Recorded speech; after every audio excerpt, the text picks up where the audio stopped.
Christmas. Merry Christmas. Merry Christmas. दुनिया का सबसे बड़ा फेस्टिवल। ये इतना बड़ा फेस्टिवल है कि मुसलमानों की ईदें जितना पैसा 10 साल में बनाती हैं, उससे भी ज्यादा पैसा क्रिसमस के सिर्फ 1 साल में बनता है। लेकिन आखिर ये क्रिसमस मनाया क्यों जाता है? क्योंकि आज दुनिया के सबसे बड़े रिलीजन क्रिश्चियनिटी का ये मानना है कि इसी दिन, क्रिसमस के दिन, जीसस ईसा अलैहिस्सलाम पैदा हुए थे। लेकिन अब क्वेश्चन ये है कि अगर यही दिन 25 दिसंबर ईसा अलैहिस्सलाम की बर्थडे है, तो फिर मुसलमान इसे क्यों नहीं मनाते? क्योंकि यहाँ पर एक बहुत बड़ी कंफ्यूजन है। आज से 2000 साल पहले ईसा अलैहिस्सलाम फलस्तीन के एक छोटे से शहर में एक मिरेकल से पैदा हुए। ये वो जमाना था जब फलस्तीन में तो यहूदी आबाद थे ही, लेकिन यहाँ पर यहूदियों की हुकूमत नहीं थी। हुकूमत उस वक्त की एक बहुत बड़ी सुपर पावर रोमन एम्पायर की थी। जब रोमन एम्पायर अपनी ताकत की पीक पर थी और यहाँ के बादशाह का नाम था सीजर ऑगस्टस, जो रोमन एम्पायर का सबसे ताकतवर बादशाह था। और इसके नाम को, ऑगस्टस को, आज हम सब बहुत अच्छी तरह जानते हैं, क्योंकि इसी ऑगस्टस के नाम पर साल के एक महीने का नाम भी रखा गया। जैसे ही ऑगस्टस अपनी ताकत की पीक पर पहुंचा, उसने वही गलती की जो हमेशा हर बादशाह इस पोजीशन पर पहुंचकर करता है। ऑगस्टस अपने आप को एक आम इंसान की बजाय एक खुदा, गॉड कहलवाने लगा और पूरे रोमन एम्पायर में लोगों से अपनी इबादत करवाने के लिए अपने नाम के टेम्पल्स बनवाए।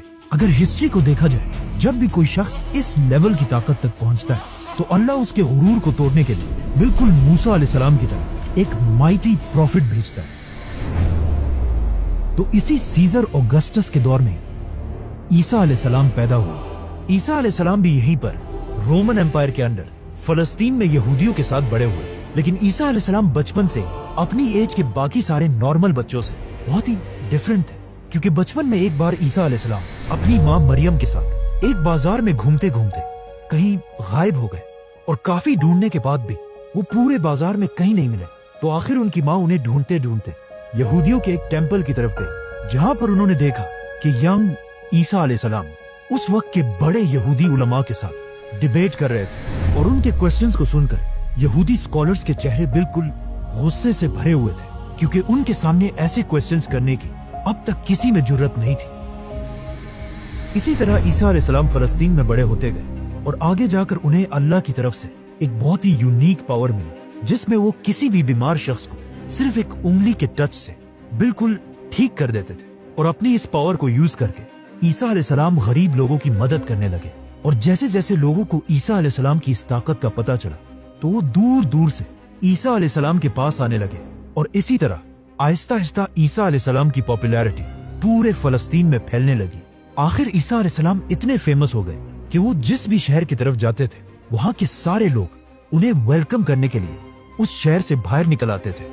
और ईसा अलैहिस्सलाम अपनी पावर से उन सब की बीमारियां दूर कर देते थे। यहाँ तक तो सब बिल्कुल ठीक था, लेकिन आहिस्ता आहिस्ता ईसा अलैहिस्सलाम अपने फॉलोअर्स को बिठाकर उनके सामने स्पीचेस करने लगे। और इन स्पीचेस में वो बार बार लोगों को ये समझाने लगे कि आज हमारे इस रिलीजन को सिर्फ और सिर्फ इन यहूदी स्कॉलर्स ने तबाह किया, जो अपने टेम्पल्स में बैठकर सिर्फ गरीब लोगों से चंदा जमा करते हैं। और सिर्फ कुछ पैसों के लिए यही स्कॉलर्स तौरात की आयत को चेंज करके अपनी मर्जी के फैसले लिखते हैं। और हर स्पीच में बार बार ईसा अलैहिस्सलाम यहूदी स्कॉलर्स को